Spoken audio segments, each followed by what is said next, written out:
today we talk about maps and about routing services. So there are many options for maps, and by maps I mean mapping services that you can use when you build your own applications. I would say the most popular one is Google Maps, but other popular ones also in the top include Bing Maps, Apple Maps, Yahoo Maps is also the thing. And there are also some other kind of variants that are not so popular. For example, this MapQuest is here. Openlayers also gives you support with OpenStreetMap. So you can find many providers that help you build applications with maps. We will check a few of them to see how they differ, what kind of features they have, but a summary is made here. And you can see that Google Maps has most of the things marked down there.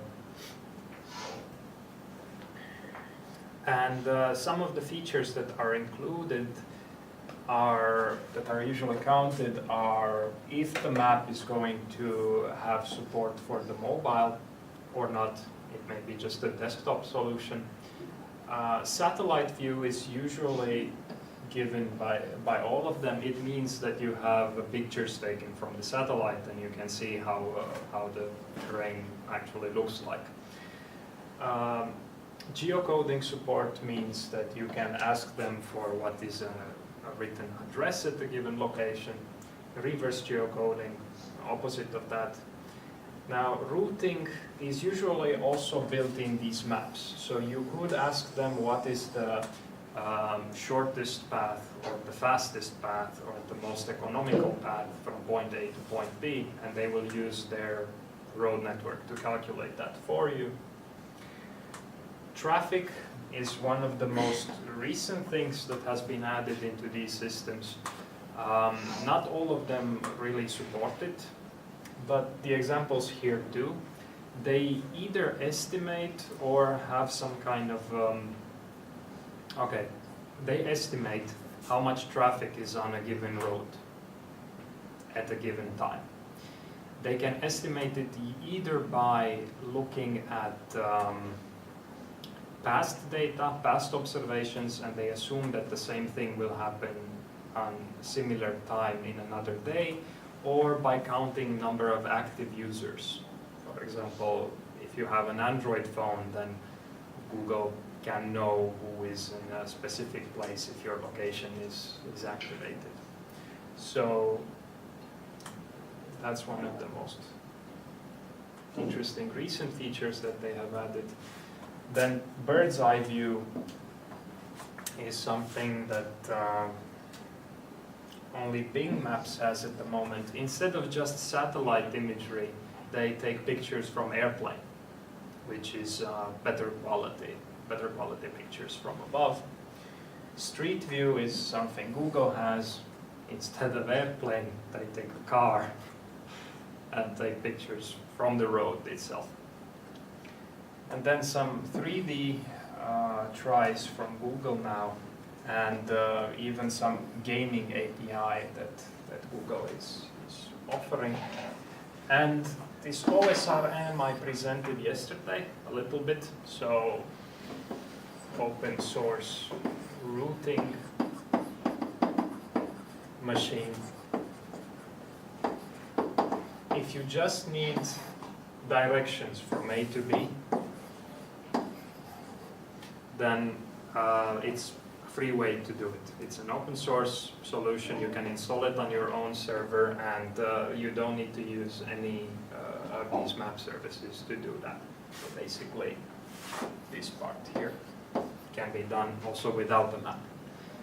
In the past, there used to be navigators without map, and even in current day, some smartwatches tell you if you're on the right track or not, or even some bikes have some kind of on the handlebars some ways of telling you move to the right, move to the turn right, turn left, these kind of simple ideas. So not everything has to use a map. Even your projects may not use a map if you don't need one.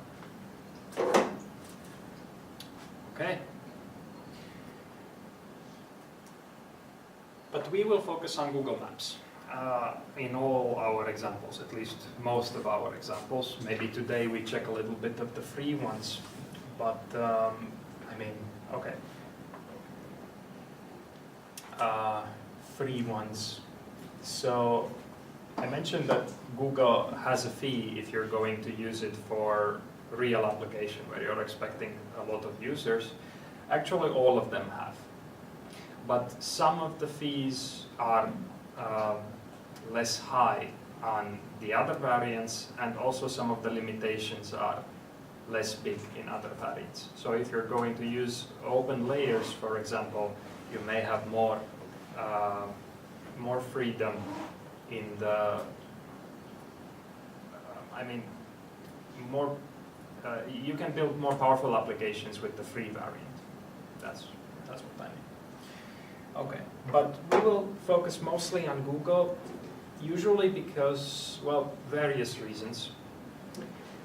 It has most of the features, so if you're going to learn one of them, you might as well learn one that allows you to do most of the things. Now, another reason is Android and native development. So, one of the plans in this course is to later compare a native application and a web application, and to see how they differ, this native versus web.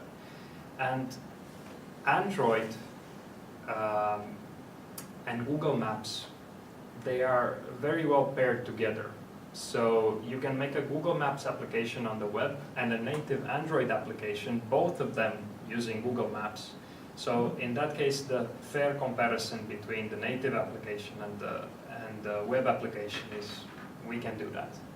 It's not really fair to compare Google Maps on the web with iPhone as Apple Maps, because the map provider is going to be different. So you're going to say things like, maybe here Apple Maps doesn't work very well, but the reason is because it's not Google Maps. So I'm interested to see other problems in the native versus web environment, not the different provider. So same provider for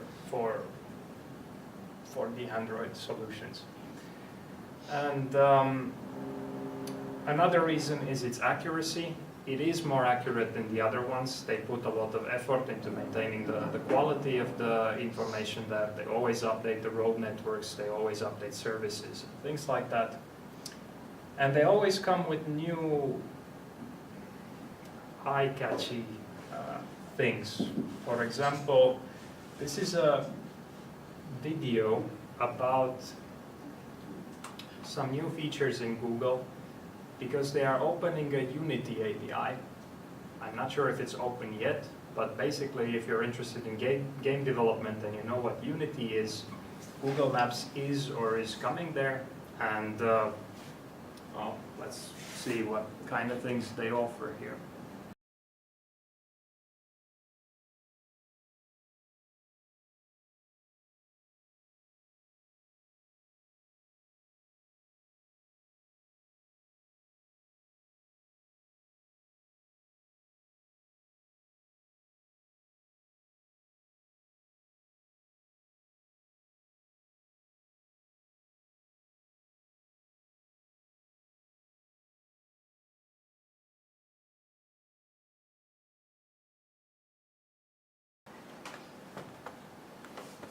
Let's look at Google Maps first. So going to the website, you already see some of the features that are available there, and most of these things are available as from the developer environment. So you can build some of the things here. For example, you can choose to use this satellite imagery or stick to the classic style. You can use this street view component also in your applications. So basically going and looking around at the pictures that Google is taking with the car.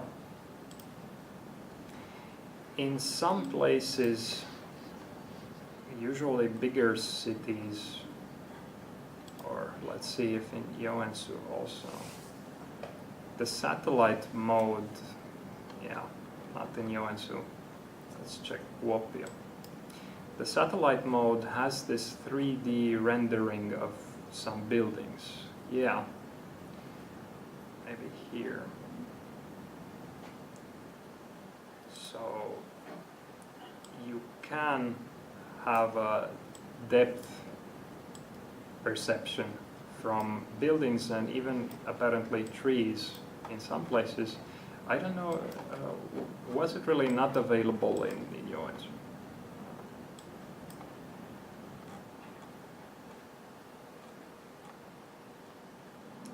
Yeah, it's not here. So one reason to move to Kuopio.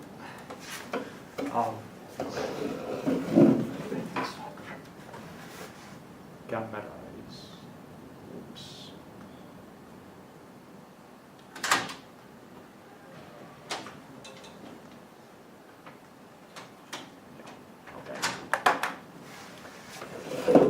Right, so the 3D view is there. Let's see what was else. And I think we will see more about Google Maps when we get into it a bit later. But now let's check maybe Bing Maps.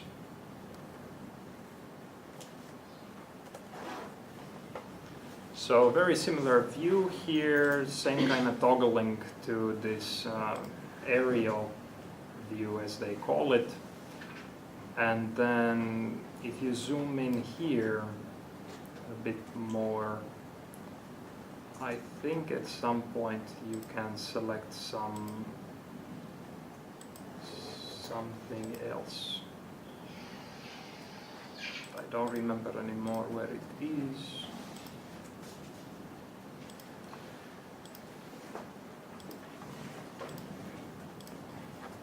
I wonder if again they don't have this view in Joensuu.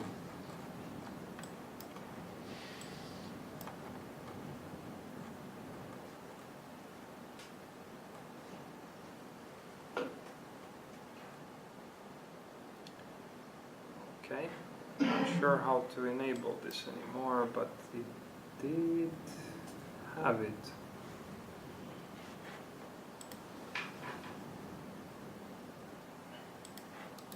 Oh, right click,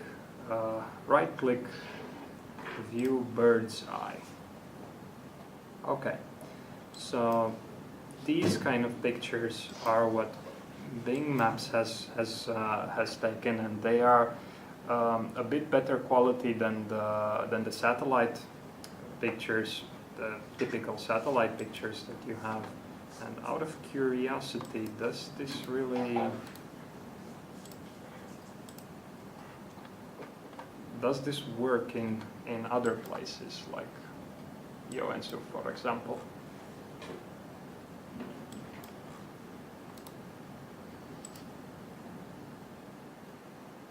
Okay. So it actually does give you some more detailed pictures here. This is Science Park. So a bit pros and cons in the different variants.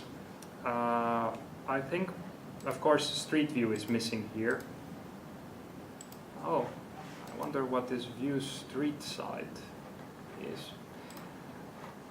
It wasn't there before, so I might have a bit outdated slides. I'm gonna try in Helsinki because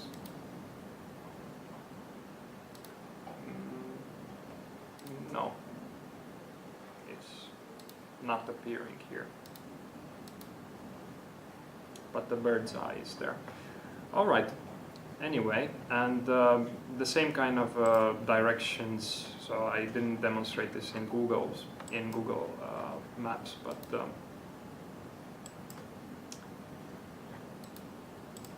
you can query these kind of directions from one point to another point in both map providers. Now we can look a bit at MapQuest. So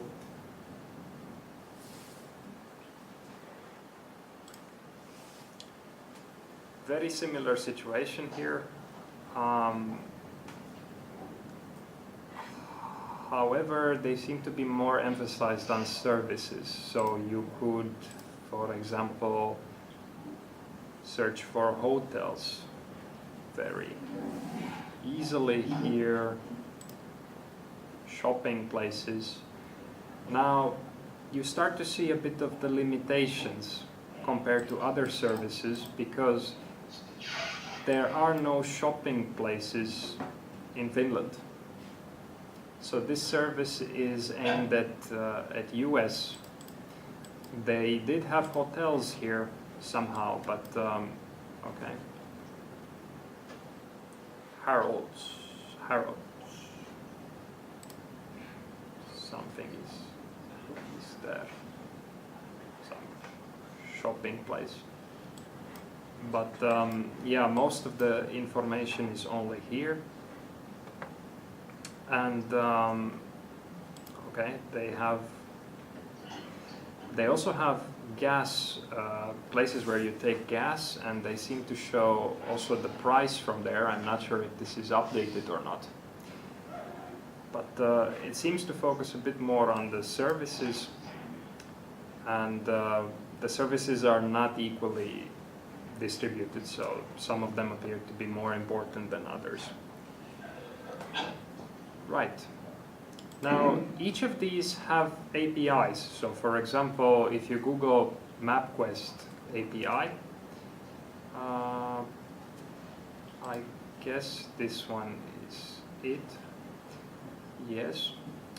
So it has SDKs, software development kits for Android, iPhone, okay, even some support for iOS maps and Android maps. So I think they are expanding a little bit, and for the web. So you can make browser-based apps. And the APIs, and these are going to look very similar on Google's page, and these are going to look very similar on any other provider's page, has different services. So for example, the geocoding service is here, the directions service is here, the traffic is here. So each of them have, I think, description of how to call it, methods similar to what we talked before. They support JSON or XML formats, and they have quite a lot of documentation on how to do it. Let's look also a little bit at Openlayers also.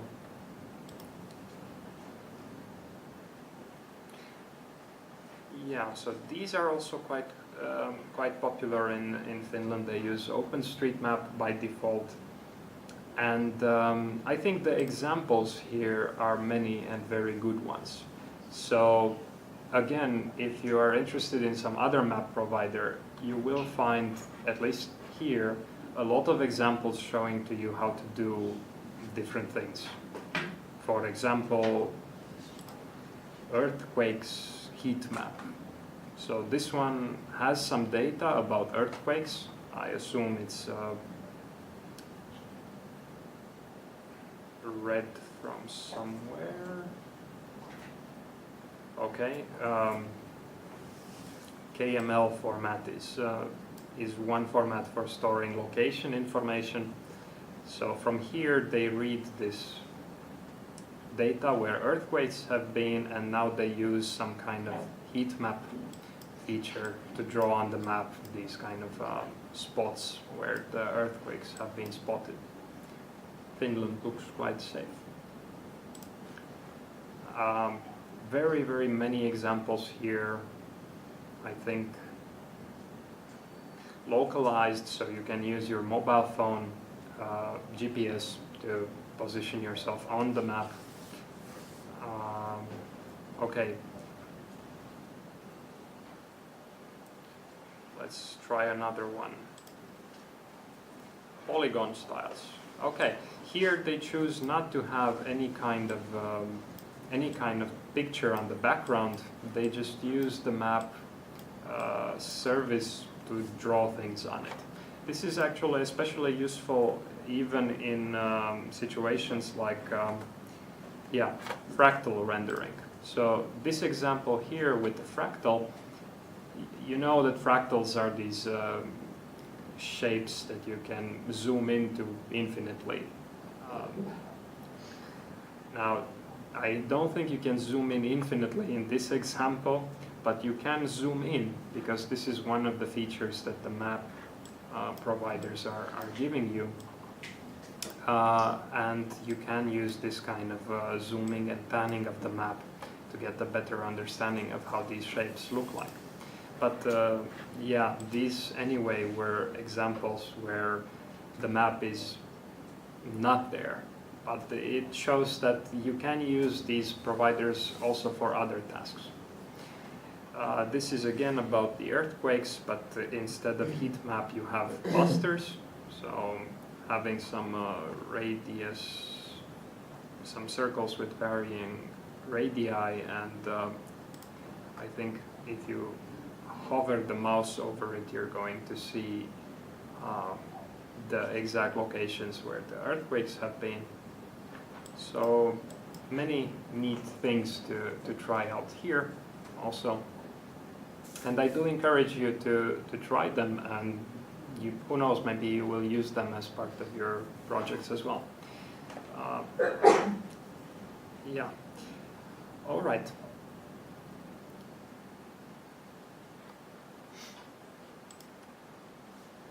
Anything else that I don't think I think we can go on and try to build something. Okay, so let's go to Google Maps.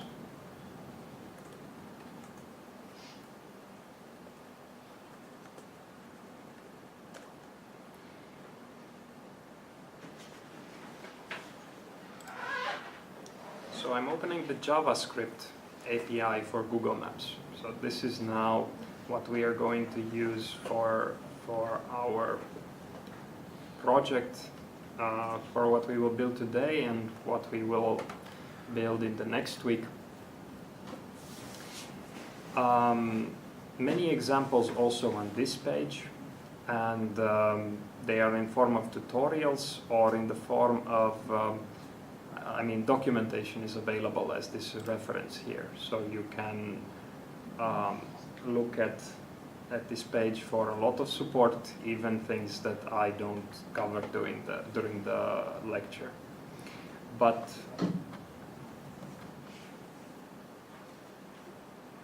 okay, so this is now the documentation. It tells you about the different data structures, the different objects. For example, the map class.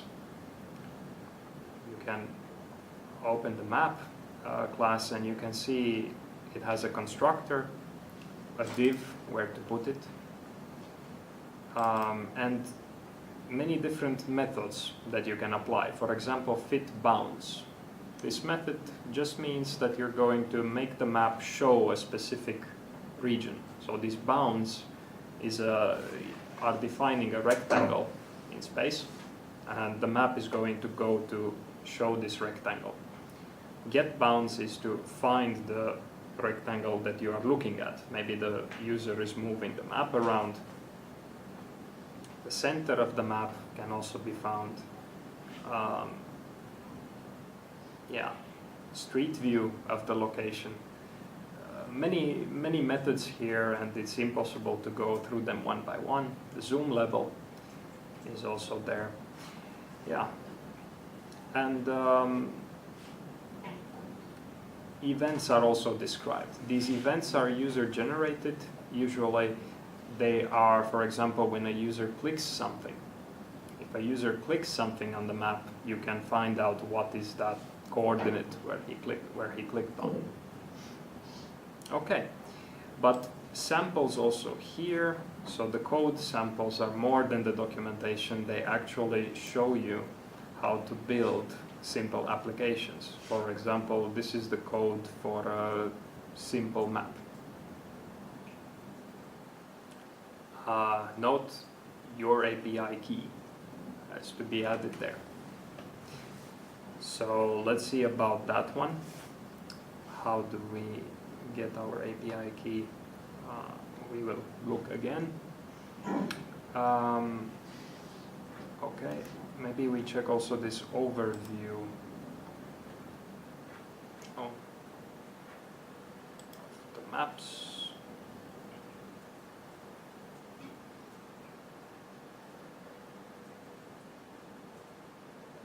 Okay, nothing that interesting here.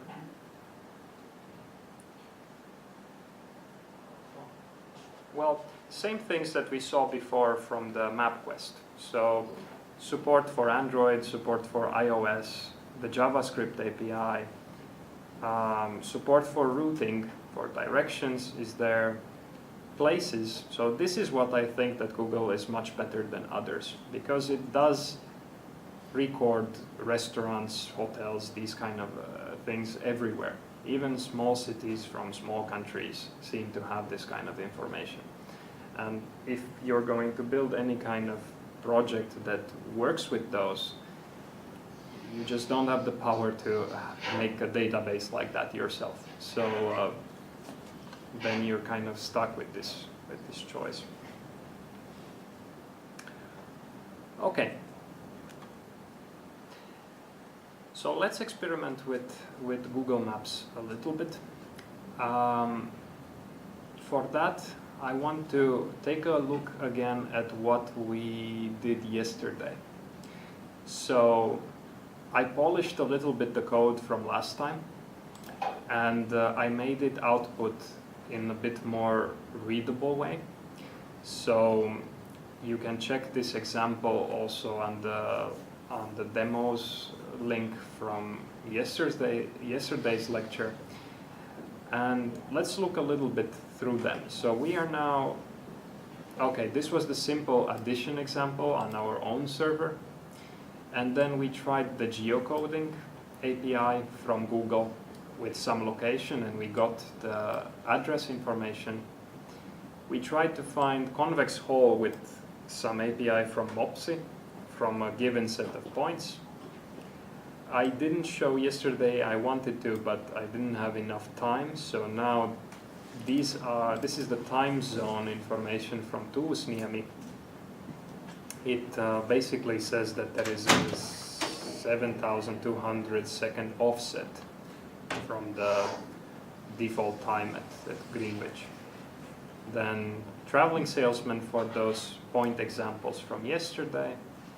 The weather in Kuopio from Open Weather Maps, and then that overpass API that was displaying very much information, and I didn't have time to parse it, so I was querying pubs in a rectangle between Joensuu and Kuopio, and these are all results that I'm getting. Note that some of them don't have name.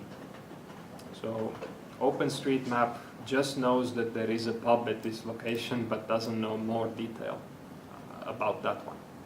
So sometimes this loss of data has to be handled somehow. And two examples are here. And by the looks of the coordinates, one is in Joensuu and one is in Kuopio. So these are, yeah. Okay, and then we loaded the sample trajectory and we computed the transportation modes for that one. So now we will take all of these examples and we will put them on the map. The idea is to visualize what they really mean, because they don't look very impressive here. Okay, so for that, I made a copy of yesterday's project, and the few small improvements that I did off screen just to format the data a bit neater have been also included here. And we are going to work today in the directory maps from demos, and I'm going to put the title here of maps, loading the HTTP handler and the examples from yesterday, and I'm still displaying them in the output. So this is the page that you see here. Okay, I'm going to remind you about this API key in Google. So if you have already a Google account, then going to this Google Maps page, you can access this console from top right here. And I have multiple projects here. Actually, I have a few others, but with another account. And this Lamad project contains some APIs. All of them are used, so I don't use some of them, like the Directions API or Distance Matrix API or Elevations API or this SDK for Android. I haven't used them in a while, so that's why their requests are set to 0 here. But the geocoding and the JavaScript I did try recently. So if I open now the Maps JavaScript API, the one that we are going to use today, you can see here at the credentials I actually have multiple keys that I requested from Google. So all of these things I did are for free. They are just if I would have on my applications thousands of users, then they will stop working after some use. So for building test applications or trying out what can be done, they are enough. And I'm just going to copy one of these keys, and and we can start to build a simple map. For that, I'm going to go back to Google's example here with the simple map, and I'm just going to copy the source code, at least part of it, from here. Let's copy this body section. So in the index HTML, I'm going to leave the previous body there, but this new section, I'm just going to add it here. Right. Something like that. So it's a div with some JavaScript here, the URL to Google Maps, and I'm missing the key. Yeah, I'm missing this API key here. So I'm going to just copy an API key from there, paste it here. You know what? Let's try not to copy it and see what happens. So going back to the main page, refreshing it, and nothing is here. I do expect to see a new div. Okay, I'm getting some invalid map key error in JavaScript. So it's not showing me any map. But the div should be still there. So I'm going to, okay, it's here. It seems to be off screen in the bottom left somewhere, hiding. So back to the simple map example, it seems I'm missing some CSS that should make it look, should make it appear on the page. Let's try to copy also this CSS into the page.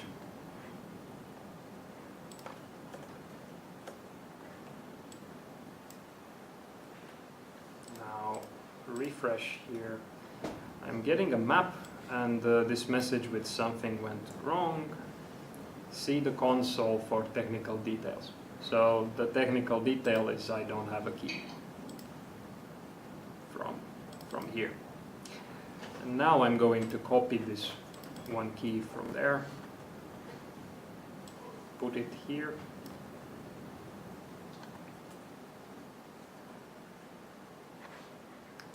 Refresh the page. And now the map is okay. So map is now following our previous console output from there.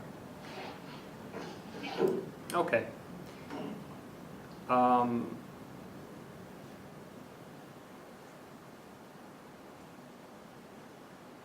Yeah, some kind of error here. I'm not sure what that.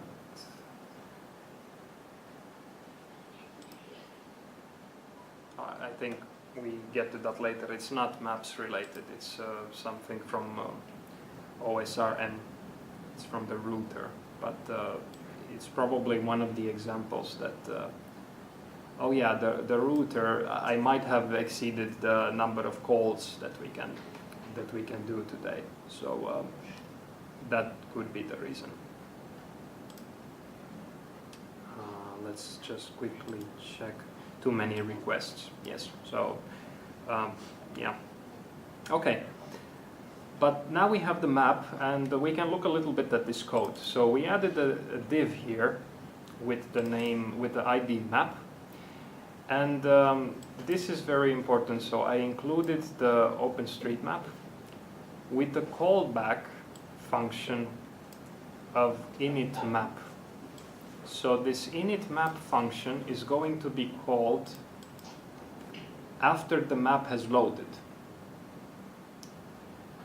Basically, if you try to use the Google Map before initMap is called, it will give you errors. It will give you null pointers or some kind of error like that. So once the map is loaded, it's going to create a map, a Google Maps map object. So this can be accessed from the Google reference, from the Google documentation, if you want to learn more, like what parameters and what options it has. And it's putting here a location at a given latitude, longitude, and a specified zoom level. So just for the sake of example, I'm going to copy this Tuusniemi location here. And we will move now the map to Tuusniemi. Tuusniemi is getting quite a lot of attention at this course. Yeah. Okay. Saving the file, refreshing, and the map is over Tuusniemi. But the zoom level now is set to actually it's set to a very good level, because I see Kuopio, Tuusniemi, and Joensuu. So these are going to be all important in today's lecture. So zoom level 8 seems to be good. Changing that one is going to be more close or more far away from the actual location given here. Okay. So now let's go to the examples and try to modify them not to output anymore these boring things. Add numbers, I have no idea how to put that on a map. So it's we remove it for now. The Google time zone, I think also not so interesting. So let's just comment that one out. The geocoding is already something. So I want to check this one out. So I'm going to go to the Google geocode function here. And in our response, we are currently putting it in this output div. So first thing I'm going to do, I'm going to comment out this code from here. I don't want to put it there anymore. And I will want to use a Google Maps marker to display the location on the map. how do you know how to use the Google Maps marker? Well, you can go to Google page, you can look at the samples, maybe you find here something like, aha, simple markers. Well, hello world, yeah, that's something. So, marker, paste it here. Where do you want to put it? Well, I want to put it at the location of the point. I want to give it the map. Map, I remind, is now the name of our map variable. It's a global variable here.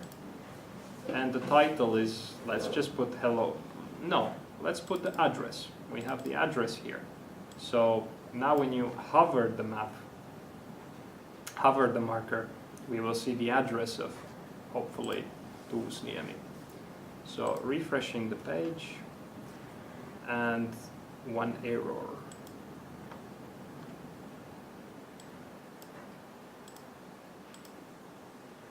Okay, not that error. So what is happening here?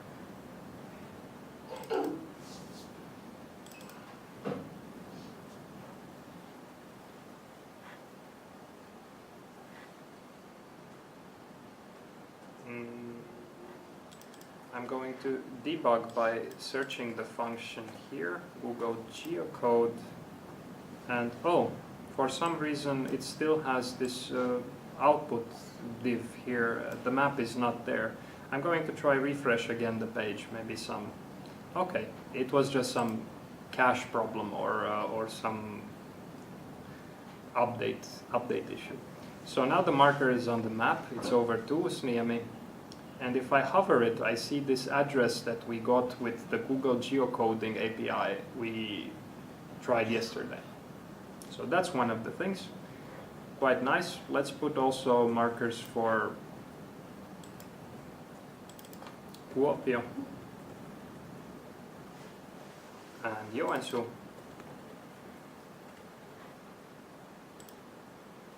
Okay.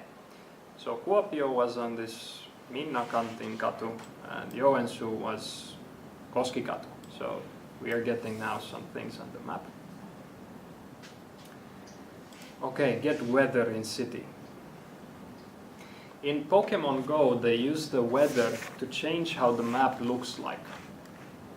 So if it's raining, it's gonna be gloomy colored, and it's gonna have some raindrops there.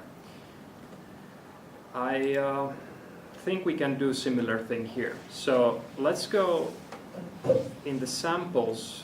Let's see if they have styles. Okay, map styles are here. Night mode.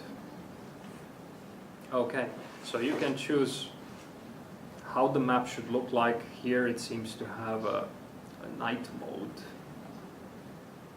But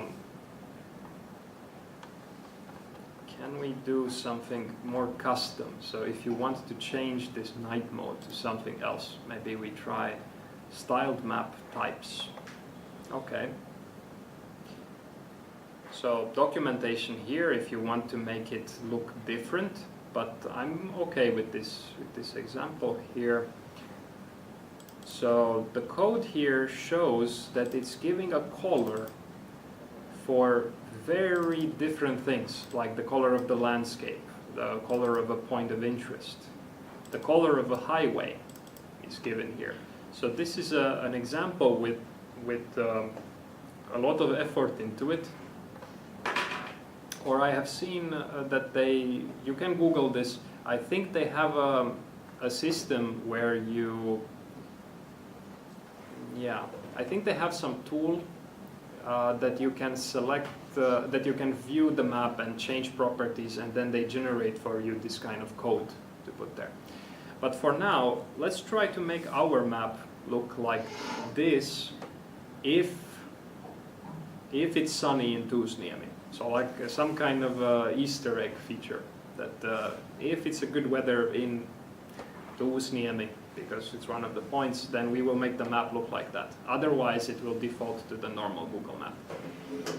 So if I check here the code, so we have a styled map type from Google Maps object defined with these properties.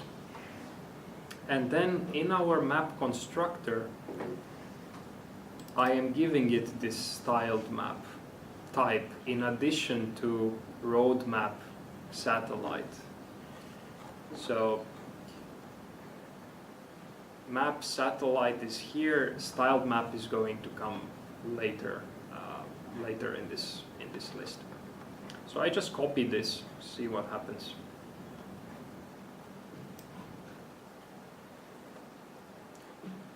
In our index PHP, where we are creating the map, just pasting here this bunch of code.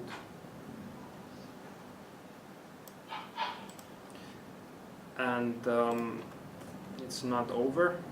I still have to call these functions after it's initialized, so it means that this object that I'm defining here way up is going to be added to the map types that are visible, and I need these map type control options here in the map constructor.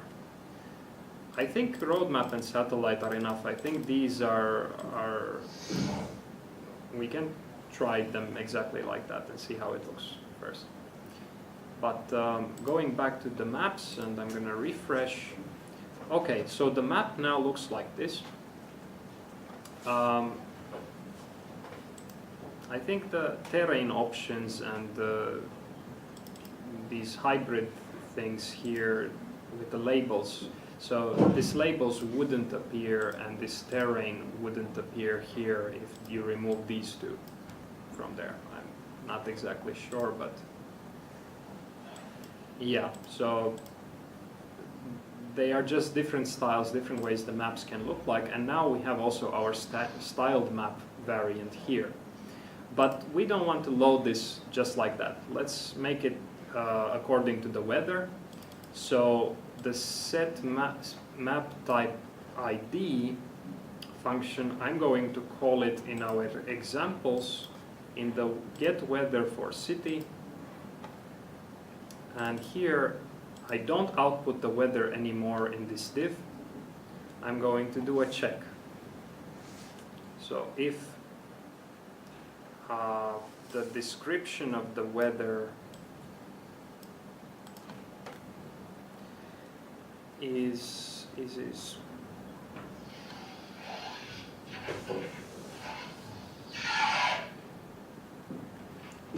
clear sky. This is now, I know this type here, clear sky, is supported by this open weather map. So you need to read this open weather map to see what kind of descriptions are available there. So only if the weather is a clear sky, I'm going to apply this styled map. Otherwise, the map is going to be the default style. I'm going to save this example, refresh the page. So the map doesn't look in any special way. I put Tuusniemi there. So Tuusniemi doesn't look nice, but I don't know how the weather in Rome is today. Not sunny. So let's check a little bit the network response from here. Okay, the weather response from drizzle description, light intensity drizzle. Okay, so damn, Tokyo. Okay, in Tokyo it's sunny. So I'm gonna put back Tuusniemi, and this page will look different only then when it's sunny in Tuusniemi. And of course you can activate it from the top here, but it activates by default if it's sunny in Tuusniemi. So a bit similar to that Pokemon example. Now, navigate using OSRM. I will focus on this a bit later because I'm not getting the information from OSRM. So I think it's this too many requests problem. Actually, let's comment this out and see if we remember to do it. I mean, if I comment this out, I'm not going to do any requests in a while, so maybe it activates later on. And, we can do that example a bit later. Now let's try some more things. Points. So what are all these points? I just pasted them yesterday. How about we write a function, draw points. We give it the argument points, and now our function is going to be, it's missing. I have to write it. So function draw points, points. And inside it, I'm going to loop.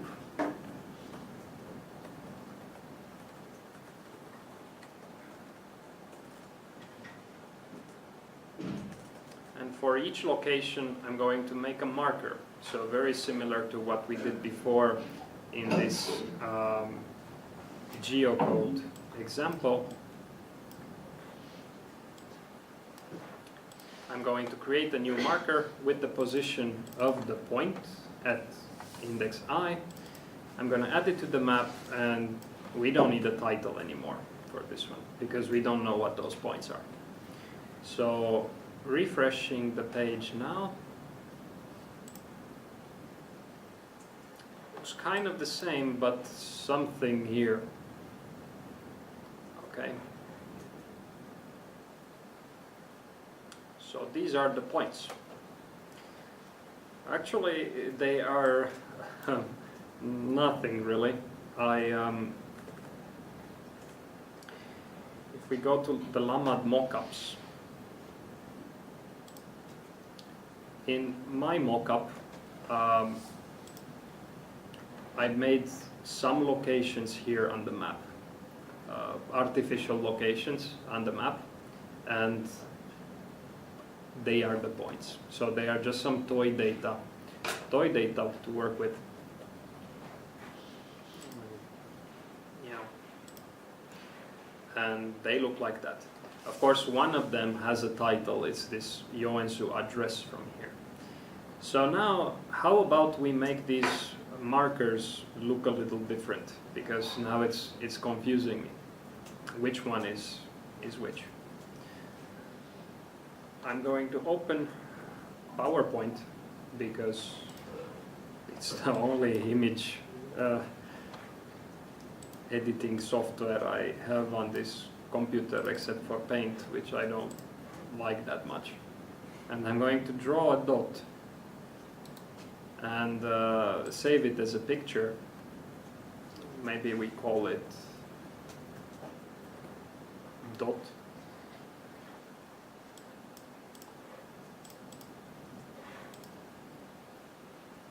Okay. I have also images directory here. Oh yeah, I tried this example before with some other image, but let's replace now with what we did. So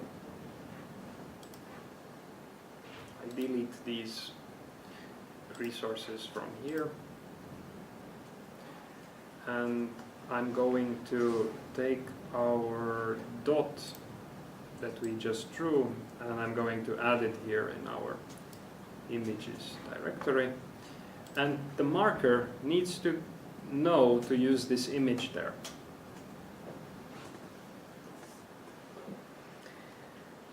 So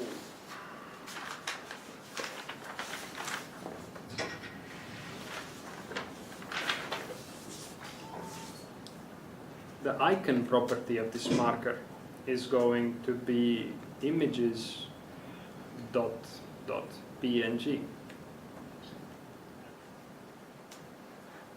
Refresh the page.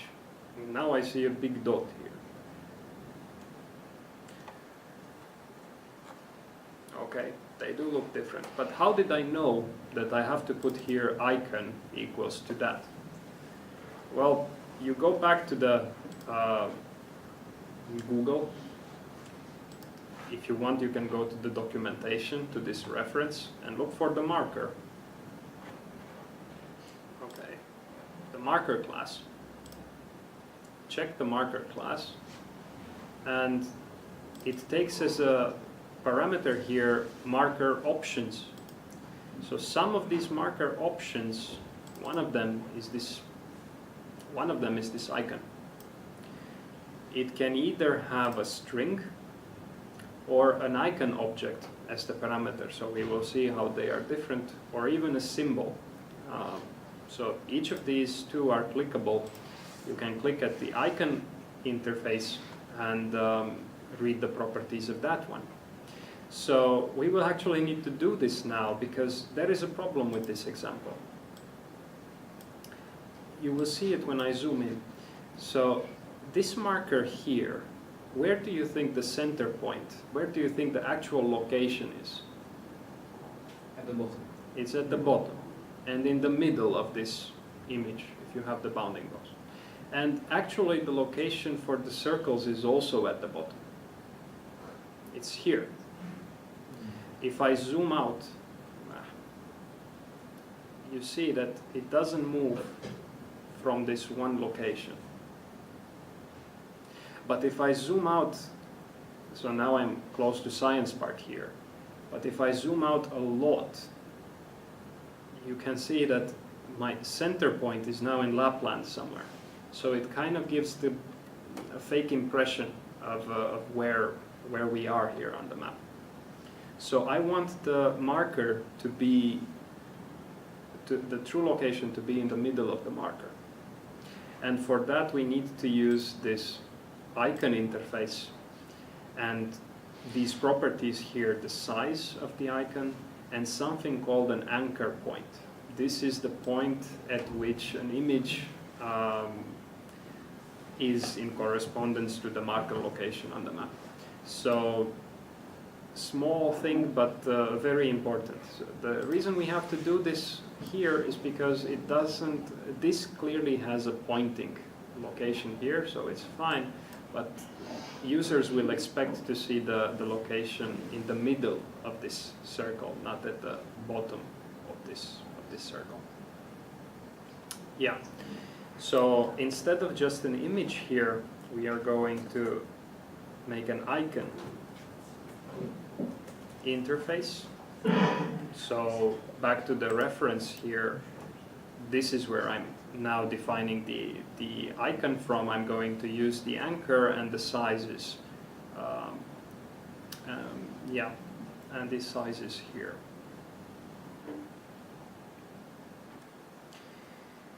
So URL property from here, it's going to be the same as before. And size, I'm going to make it a bit smaller because that one was very big. So I drew a much bigger picture than what I need.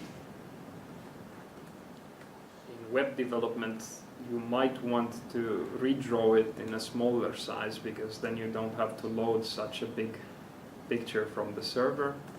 But we will later learn to package these apps on the mobile phone.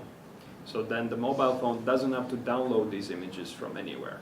It's still on the mobile phone. Of course, the app is a bit bigger, but it's not as important as when you're loading the page from an external URL. Okay, origin is going to be, now I'm not going to go into all the details here, and you can read some of them yourselves if interested, but it serves as an example. And anchor, I'm going to put it at 30 and 30. So if the image is going to be 60 pixels, the anchor is going to be in the middle, in both directions. And here, instead of just putting the address, I'm going to put this icon object that I created there. So let's try to refresh now this page. Okay, nothing different, I think. Or is it? Oh yeah, it is something different. So now when you zoom out all the way, it doesn't go to Lapland anymore. Basically, the center of the markers is here, is where it should be, but I think that the image size is still way too big, so I want to have something... I need to use this scaled size property instead of the size. It's also there in the documentation. Or no. Okay, let's just make this smaller. I think it may be the reason. So I'm going to scale it down to 20, and the anchor now has to be at 10. Refresh the page. Okay, now it's a bit more decent size here. Okay, and it seems to be fine now. So the scrolling looks good, and the location is in the middle of the point. Right. Okay, how about we draw the pubs between Joensuu and Kuopio? So, back to my fabulous image editing software. How about I teach you some special PowerPoint skills? So let's make a martini glass. So I'm gonna use this kind of for an icon for the pub, of course. So I'm gonna use this kind of rounded corner rectangle here. I'm gonna hold shift when I draw it so that it's a square, a rounded square. And now I'm going to hold shift when I rotate, so it's exactly this 45-degree angle. And now I'm going to make another square here over it. I'm going to select both of them. I'm going to go in Format, Merge Shapes, and Intersect. So now the intersection shape looks like that. And I think that we need also some kind of bottom side here, maybe something like that. Are you laughing at my PowerPoint? No. Yeah. Yeah, I should find a different job. Yeah, so no outline there, and I'm happy with this result. I'm not really, but I lied that I am. Okay, so this looks like something, and let's still use a circle as a base here. So I'm going to have a colored fill, no outline, send to back, and maybe we use this as an icon. Save as picture, pop. Yeah. Okay, and I'm going to take it and upload it now in my resources folder here. Now this is not right. I have to make another draw points function if I want to have a pub there. So you don't do that, because then you get redundant code. You get too much code there. So how about we put here URL as a parameter, and put it there. And now we go where we call our draw points function, and we are going to still use our dot for those points. But let's check the get overpass pubs query from here. The get overpass pubs query has very complicated code here for reading the result, but latitude and longitude and possibly the name of the service is what we will need. and I'm not going to display it anymore there. So here at some point I'm going to call draw points of pub.png, and we need to form these points objects. So I'm going to form this points object by var points equals new array, and I'm going to push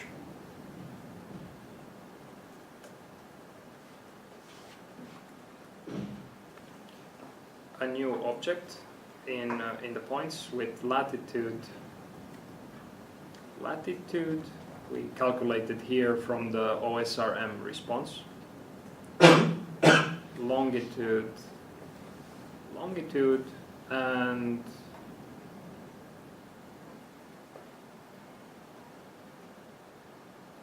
I want to show the title also. Let's put a text here, title, and then name. So the variable name for the name, I think, is this name from here. Okay, so now we go back to our draw points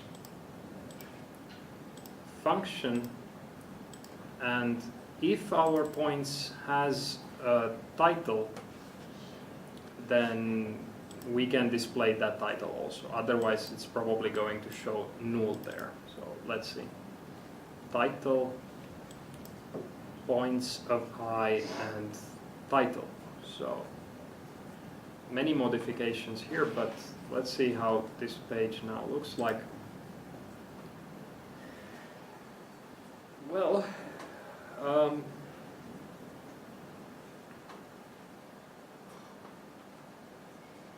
Hoyo Hoyo is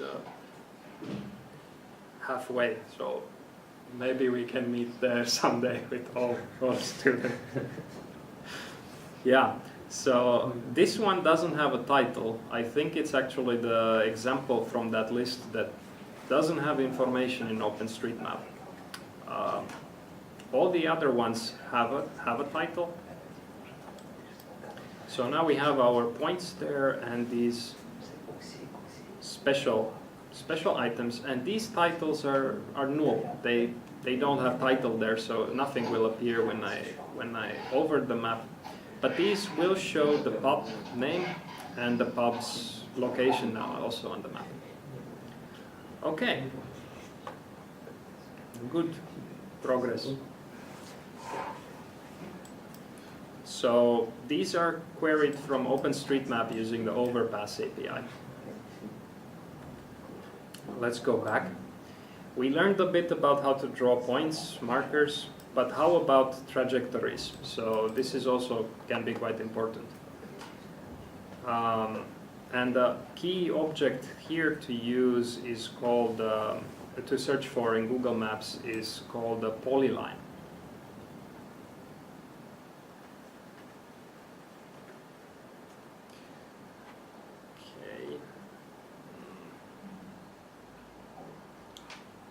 For some reason it's not on this page. Oh yeah, because I'm looking at the marker.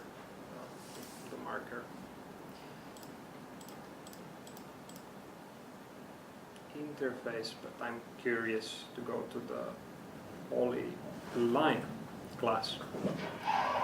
Of course, I can also go to the samples and look here for a polyline. Maybe this simple polyline. Check a little bit what. Okay, so they draw some line here over on the northeast of Australia. And the code for doing that seems to be this one. So they have an array of points, and polyline is here. So at some point, we copied this code yesterday from the transportation mode webpage, the transportation mode API webpage in Mopsy. It's reading a root file, and then it's outputting in the output that the root has loaded. So it doesn't display it really anywhere. It just says here that the route has loaded. So thank you. But instead of displaying it like that, how about we just print it? So draw polyline route. Of course, I don't have the draw polyline function, but I'm going to put it next to the draw points function. And now it's going to have points also as an argument. So polyline will be made of points. In this case, our root object is an array of points. So I'm going to copy here this code that I got from Google, and the path, no flight plan coordinates, whatever variable they use there, it's just going to be points. I don't really need to set explicitly the opacity. Color can be red, maybe. This geodesic means, do you want to draw a curved line following the surface of the Earth or not? It's a bit more processor intensive, but for small distances in Kuopio or Joensuu, where we are here, it doesn't matter. So straight line is fine. And stroke weight is how thick the line is going to be. So I'm going to refresh now this page. Nothing different. Nothing different. Yeah, so something is wrong. I know the trajectory should be here somewhere. Draw polyline. Let's debug here again.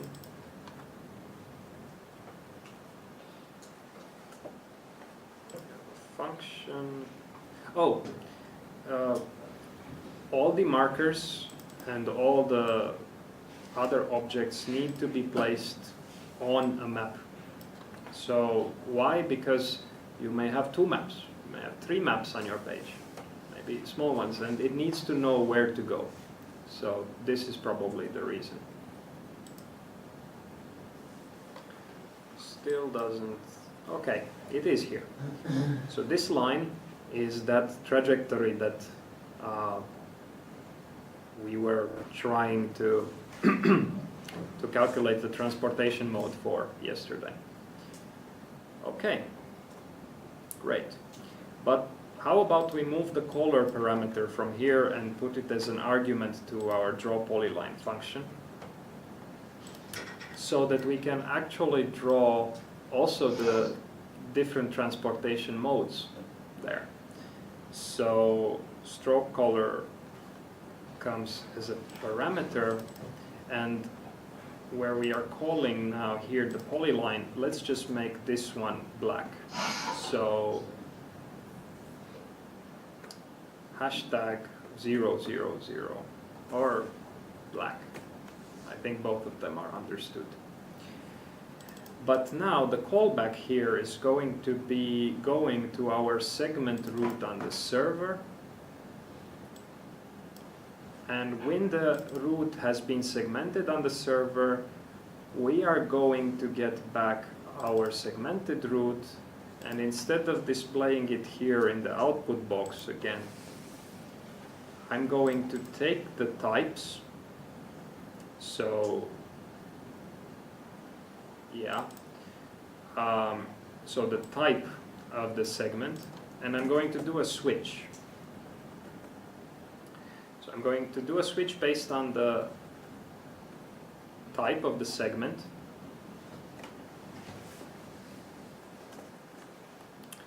And now a case, if it's going to be walking, I'm going to draw a polyline.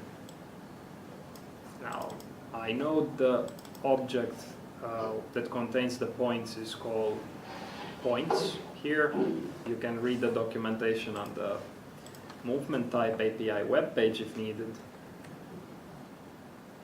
So this is going to be for walking. I don't remember this anymore. So I'm going to go back up here where I have the transportation mode web page, the API. I open it here and I check documentation from this link that says to me what are exactly the types that the segments are going to be coming in. So now I know that I need a case for walking, a case for running, a case for bicycle, a case for car, and a case for stopping. Now you might ask, how can a segment be stopping? If it's stopped, then how can it move? Well, this is because when you are recording using GPS, you also always have this kind of GPS noise. So you may stand still, but the accuracy of your location may change a little bit meanwhile. So it's not enough to check if your point is exactly the same. It's still going to move a little bit. So black for walking. Okay, let's make it green for walking, blue for running,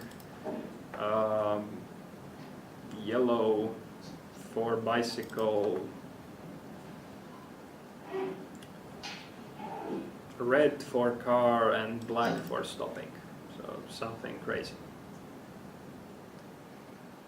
Okay, I don't know if it works, but I try it. No, I was expecting to see here different color segments on this trajectory. No error here. And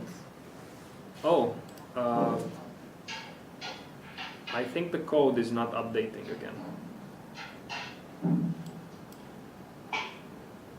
Okay, so some green in the beginning, followed by some, okay, a little black here. Might be a stop, but yeah, followed by yellow, followed by some black here, maybe a stop, looks a little bit like that.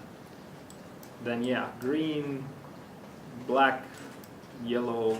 So it does show somewhat the transportation modes there. Now I don't really like to see this overlapping yellow and black here. It looks somehow bad. I don't know if you can tell, but I can see the underlying trajectory. Of course I can choose to omit the underlying trajectory, like not display it at all anymore.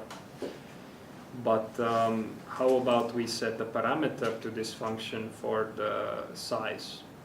I'm going to display it with thickness of 7.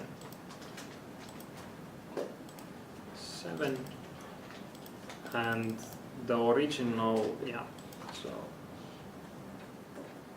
thickness, this becomes now a parameter here. And the first time we call it where we display the black one, we just make it a smaller one, so 3. Actually it's not going to be visible anymore.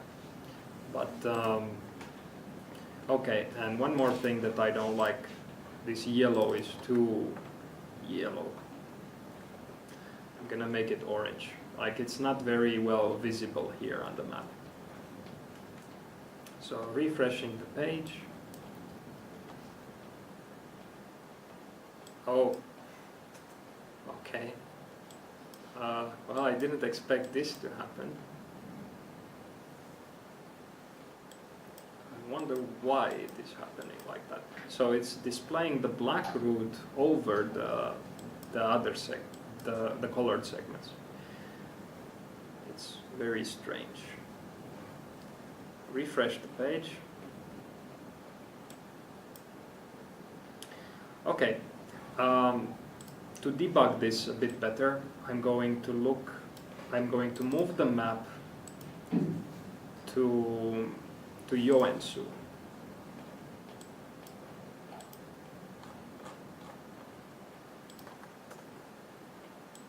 Because that's where the trajectory is. So our map now is going to default in Joensuu, and the zoom level I'm going to put it higher, 12. refresh the page. So you can see when I refresh that first I see the trajectory after it loaded, and then it takes some time for the processing of the transportation mode to appear. Same for the pubs. So pubs don't appear instantly like the other things. It takes some time to query them in OpenStreetMap. But here, why is this happening? So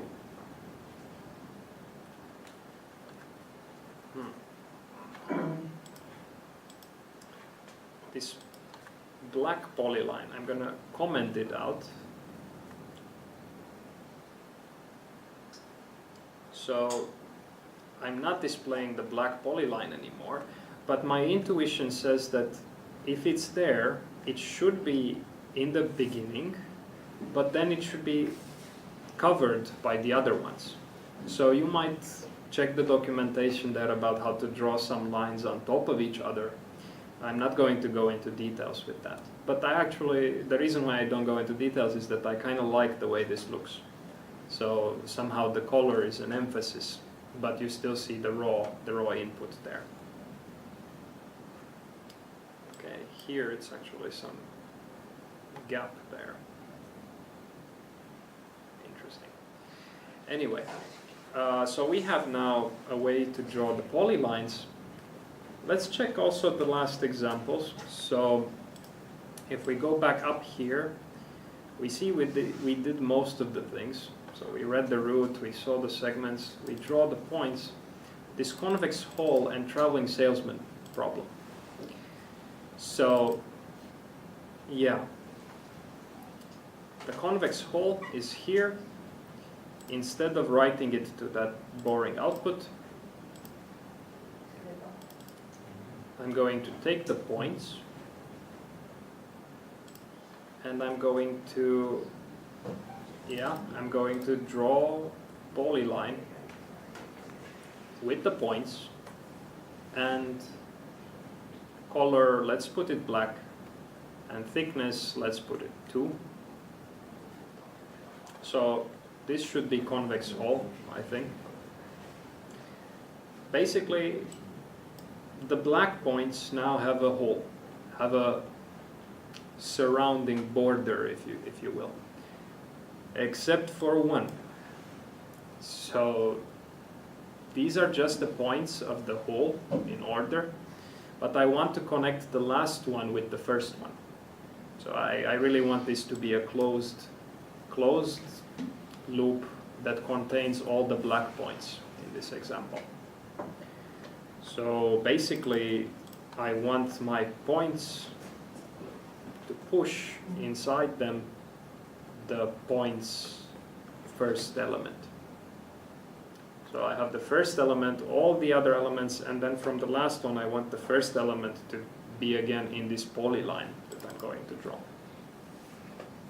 So I refresh the page again, and now the hole is closed. So these points are on the border and these are inside. And TSP is going to be very similar, so I'm going to hide this here. Let's make it red, a red line. Let's keep this one a 2, but make the black one thicker, like a 4. Refresh the page. So now I can see still the convex hull here, but it seems that this line is overlapping with the traveling salesman path line. So this red line here is the traveling salesman. It's the optimum order that you can visit all of these points. You probably know from BAA, but if you don't, then it's the minimum length Hamiltonian path in a graph with all connected vertices here. So complete graph, Hamiltonian path with shortest length. Hamiltonian path means that it goes through all the nodes. Okay. And last but not least, let's take that example that we don't have anymore. So the API requests and responses are over. I can basically remove this output div from our main page here.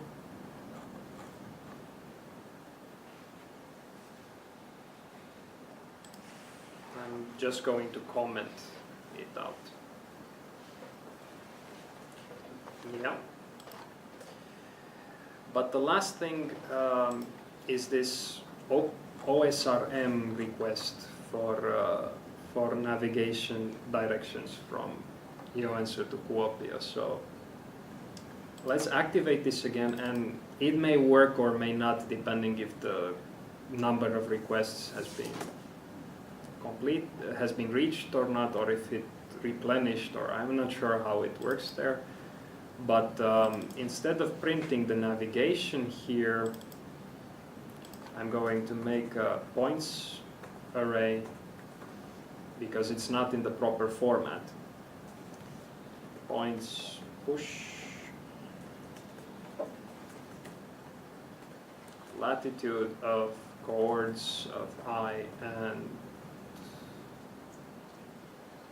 1, okay.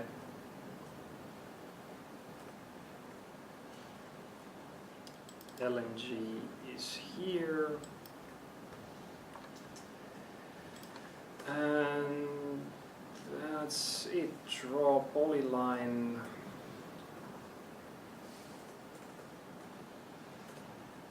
of points, blue, thickness of 2, and I don't need this thing anymore. So fingers crossed if it works or not. So now the map is the only thing on the screen. Zooming out.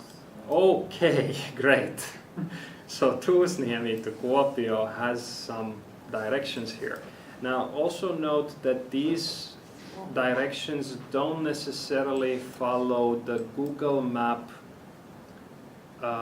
shapes here, because they are coming from OpenStreetMap. So if you would overlay this with an OpenStreetMap, in OpenStreetMap these lines would be straight, these drawings there. So two maps are not necessarily going to look the same.